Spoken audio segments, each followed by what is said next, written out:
Resolvamos el siguiente problema sobre el tema de campo eléctrico. Colgamos del techo dos hilos de 50 centímetros de longitud. Cada hilo lleva en su extremo una carga positiva de valor Q de 1.2 por 10 a la menos 8 coulomb. Cuando se llega al equilibrio, las cargas están separadas por una distancia de 20 centímetros, tal como se muestra en la figura. Calcula A, la tensión de las cuerdas; B, el potencial eléctrico que crean en el punto medio del segmento que va de una carga a la otra; y C, el campo eléctrico que crean en el punto de unión de los dos hilos con el techo. Bueno, entonces vamos con la primera parte. Voy a definir este ángulo θ, que lo vamos a necesitar al final o para la parte B. Entonces tendremos A, ¿cierto? Entonces miremos que hay una fuerza de repulsión porque las cargas son positivas. Inicialmente vamos a calcular esa fuerza. No nos las piden, pero las necesitamos para poder calcular la tensión de las cuerdas. Esa fuerza no es más que la constante electrostática por la carga 1 por la carga 2 entre R al cuadrado, que es la distancia que separan las dos cargas.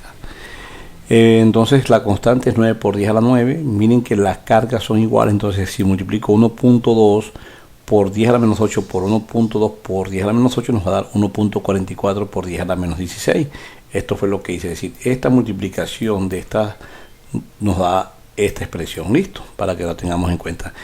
Entre la distancia, que es 0.2 al cuadrado, recuerden que la distancia debe estar en metros, ¿no? Entonces 20 centímetros corresponde a 0.2 metros. Entonces esa fuerza nos da de 3.24 por 10 a la 5 newton. Bueno, ahora fíjense el diagrama de cuerpo libre. Tenemos la tensión que apunta hacia arriba, tenemos el peso, ¿sí?, de la carga, y fíjense que este ángulo θ es este ángulo, y ese ángulo lo podemos calcular como seno a la menos 1 de 10 sobre 50, es decir, ¿qué es 10 y qué es 50? Pues 50 es la longitud, ¿sí?, del hilo, ¿no? Y 10 es la distancia que hay aquí, es decir, estamos hablando de este triángulo, ¿sí?, y calculando este ángulo, que es este mismo, ¿no? Entonces sería 11.54. Con ese ángulo, entonces tendremos que sumatoria de fuerzas en X, tendremos T, seno del ángulo, menos la fuerza, ¿sí? Es decir, tendremos esa tensión hacia acá, que es T, seno del ángulo, menos esta fuerza. Va a ser igual a 0 porque están en equilibrio, por lo tanto, tensión va a ser igual. Fíjense, la fuerza pasa positiva y luego el seno del ángulo pasa a dividir. Entonces tenemos la fuerza, tenemos el ángulo, reemplazamos y obviamente tendremos la tensión, que es 1.62 por 10 a la menos 4 newton.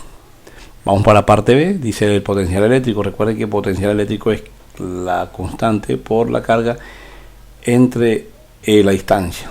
Entonces, como son las dos cargas, entonces sería la constante por la carga 1 entre R más la constante por la carga 2 entre R, pero la carga 1 y la carga 2 pues es la misma, entonces voy a colocar Q.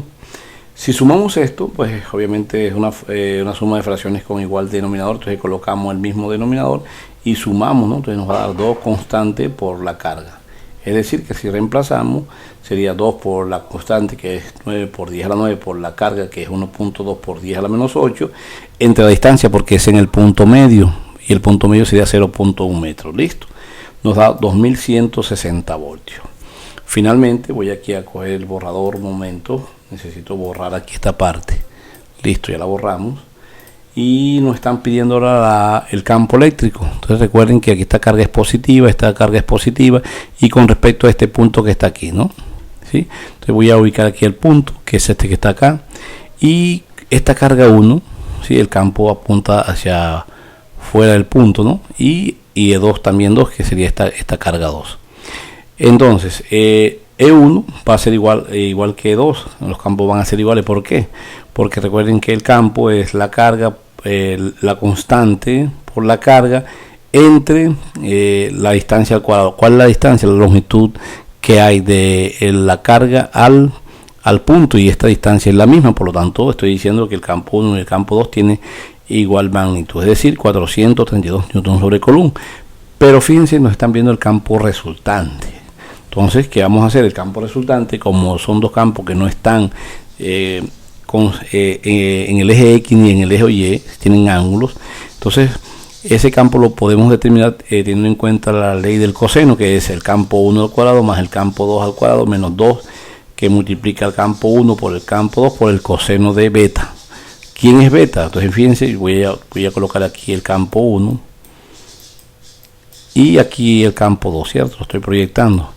Este campo resultante sería este y este ángulo sería el ángulo beta. ¿Cómo lo calculamos? Recuerden que beta va a ser igual, entonces como tenemos un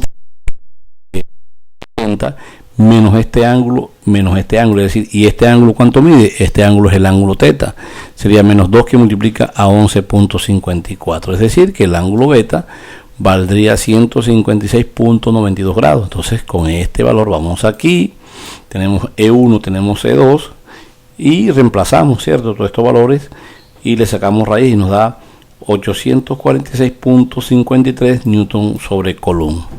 Chicos, miren, ahí tenemos el problema. No espero que se suscriban a nuestro canal. Muchas gracias.